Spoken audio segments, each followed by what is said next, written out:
what did you make of the opening statements from the lawyers? Because that kind of lays out where both sides are headed here.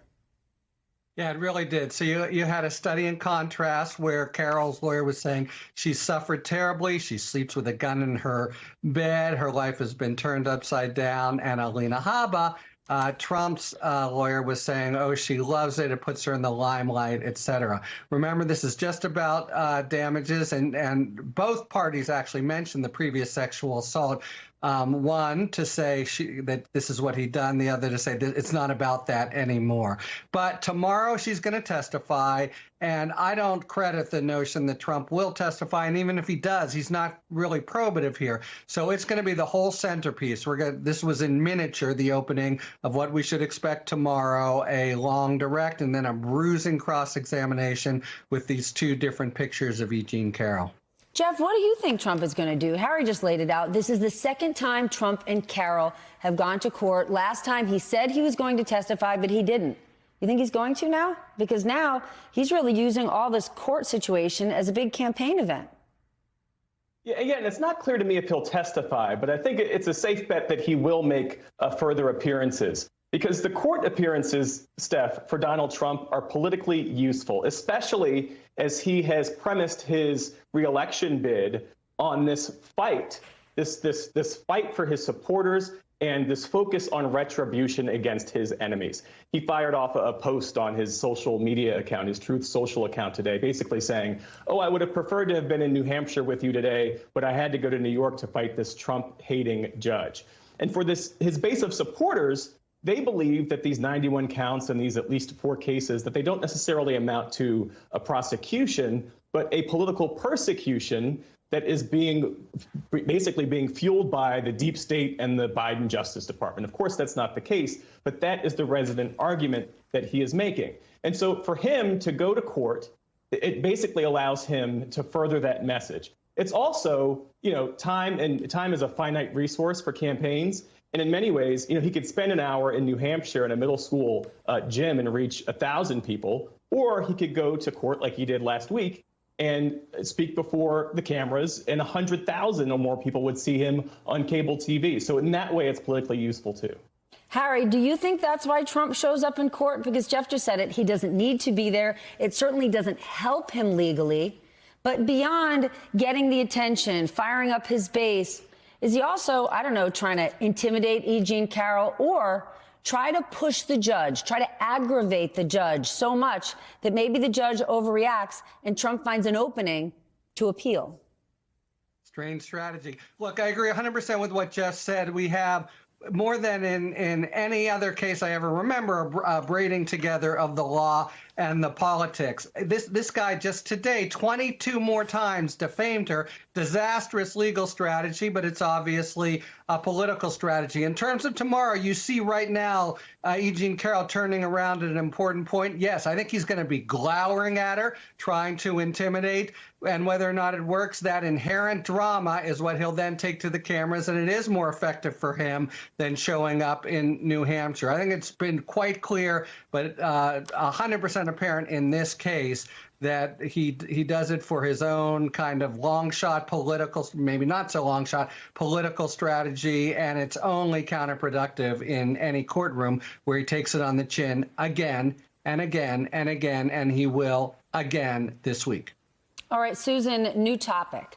I want to head back to Iowa because last night after the caucus, I believe you had the tweet of the night where you wrote that all of this hullabaloo, referring to everything that happened in Iowa, is over fewer than 100,000 voters in the midst of a deep freeze in Iowa in a country of 330 million plus people.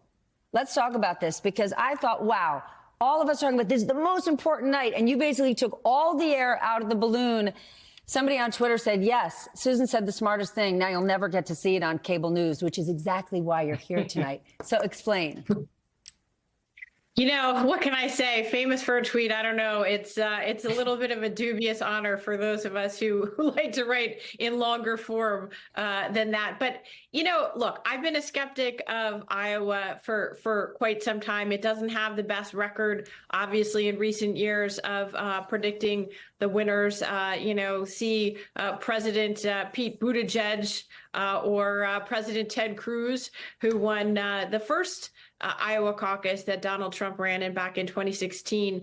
It's obviously a highly unrepresentative state, and this year in particular, it seems to be even more divorced from the reality of America in 2024. So because of that deep freeze, I just saw that it was something like 7% only of the registered voters in the Republican Party in Iowa who participated yesterday. Of course, that's even smaller of a percentage of the overall number of registered voters in Iowa who participated in this. And yet we're looking at headlines that say Donald Trump's triumph in Iowa, Donald Trump's magnificent victory. Again, I think Trump, as always, is a Rorschach test. You can read it either way. You can say it was a huge victory for him. You can say it shows his dominance over the party. You can also say that nearly half of the Republicans who came out in the middle of a deep freeze did so to register their discontent with Donald Trump. He says he's essentially an incumbent in this race. Well, if an incumbent president did that poorly, we know what the headlines would be, and it wouldn't be to call it a triumph. Damn, Susan, you just put him in the deep freeze. Jeff, same question to you. What do you think? I will say this, though. Iowa does represent what has happened to the Republican Party. Donald Trump won every cohort of voter who showed up at the Iowa caucuses. He, of course, won white evangelical voters. Of course he did. He, of course, won voters who identify as conservative. But he also won voters who identify as moderate. He won not only voters who don't have a college degree, but he won voters who do have a college degree by decisive numbers. And, the political physics no longer apply to Donald Trump, at least conventional political physics don't.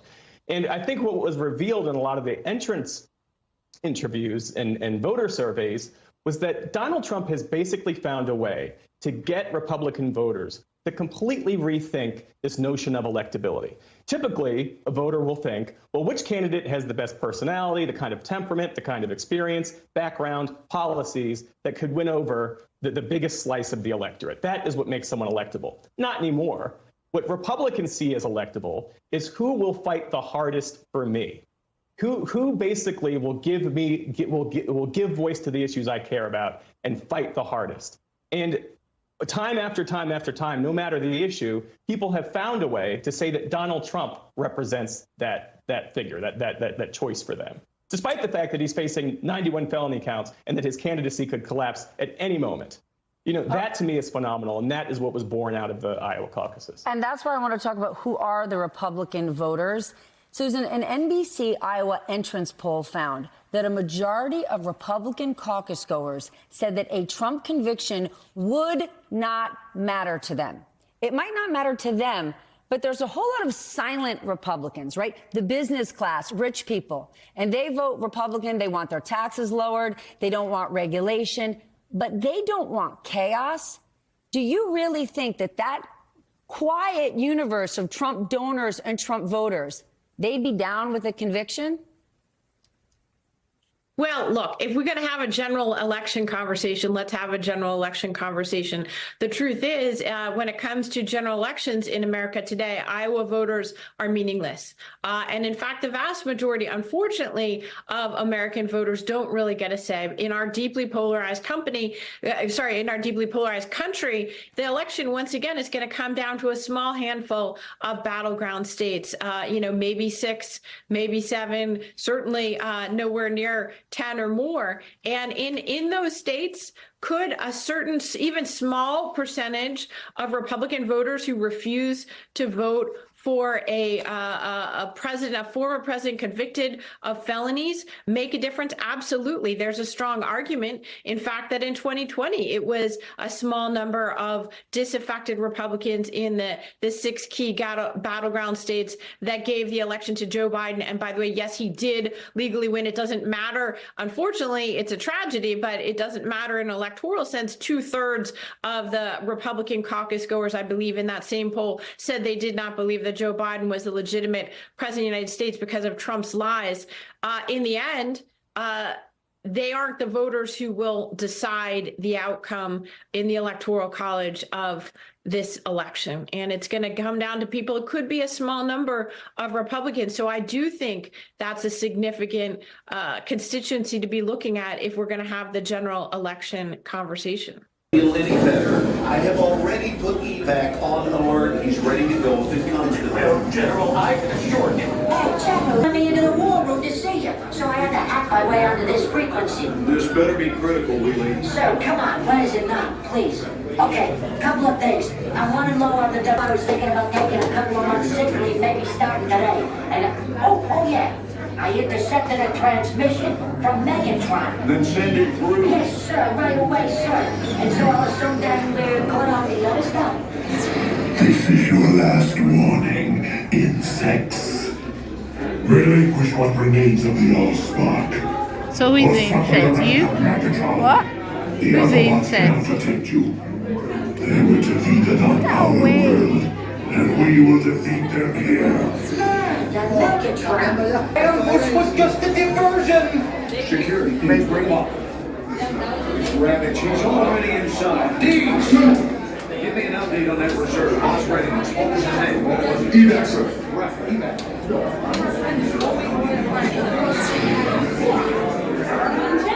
She's right in front.